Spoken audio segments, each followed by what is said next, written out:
Bonjour, bienvenue au centre d'habitat de Chaland. Antoine Gobert, directeur des centres d'habitat de Chaland et de Château-d'Olonne.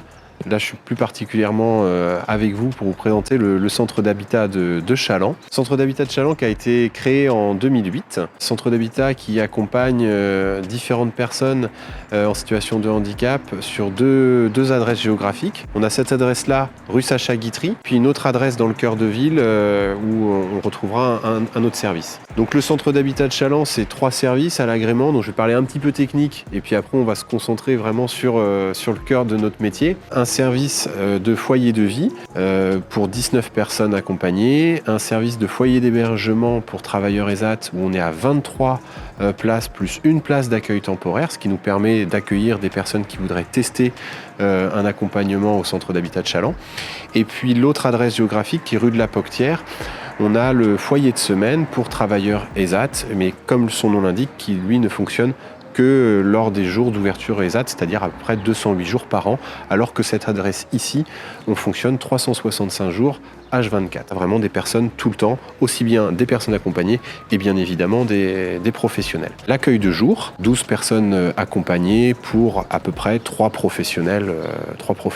Le centre d'habitat, en quelques chiffres clés, c'est 2 adresses géographiques, 43 personnes sur ce site-là, jusqu'à 13 personnes sur l'autre site, ce qui nous fait un total de 56 personnes accompagnées et 12 personnes accompagnées avec l'accueil de jour pour environ 40 professionnels. Donc nous avons des professionnels éducatifs, différents métiers, accompagnants éducatifs et social, les moniteurs, éducateurs, les éducateurs spécialisés, mais également un service en lingerie, entretien des locaux, agents de maintenance et bien évidemment le service administratif, sans oublier infirmières et psychologues.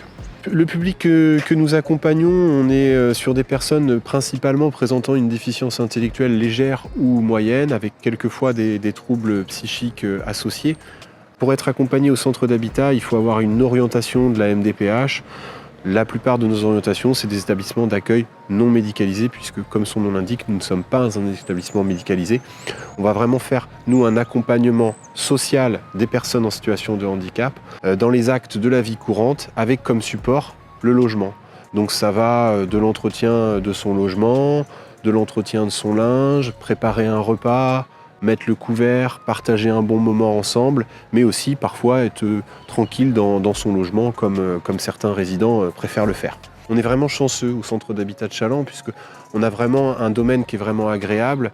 Pour moi, on rentre comme un peu dans un lotissement. On a le bâtiment d'unité centrale et après qui est distribué autour de 5 maisons, avec des maisons soit avec des personnes en situation de handicap qui sont travailleurs ESAT et puis certains qui sont là foyer de vie, donc qui vont être là tout le temps au centre d'habitat, avec bien évidemment des activités sur l'extérieur, mais on en reparlera juste après. Et on a la chance aussi de bénéficier d'un extérieur qui est vraiment magnifique, un jardin potager avec quelques carrés potagers, mais également un petit but de foot, le kiosque qui est souvent le repère pour tous les moments festifs.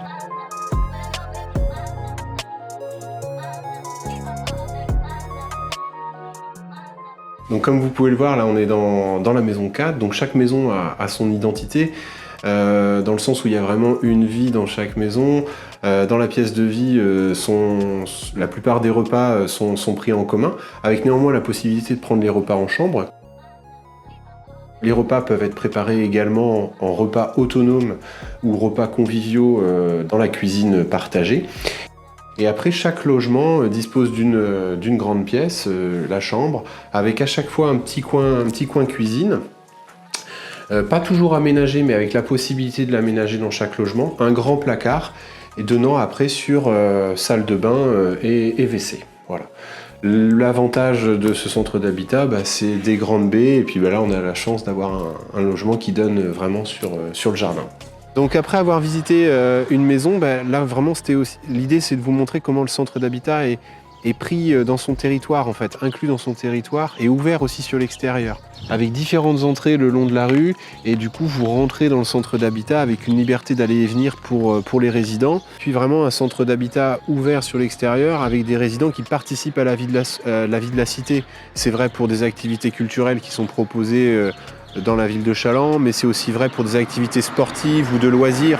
Je pense à des résidents qui vont participer à l'équitation, participer avec des clubs de boxe, de judo ou des cours d'art floral pour certains ou certaines résidentes. À noter aussi qu'on a beaucoup de parents bénévoles qui nous aident, et un grand merci à eux, qui nous aident sur les transports et l'accompagnement des résidents sur ces moments-là. Pour conclure, j'espère que cette vidéo vous a plu, vous appréciez un peu plus en détail et finement ce que peut être le centre d'habitat de Challans.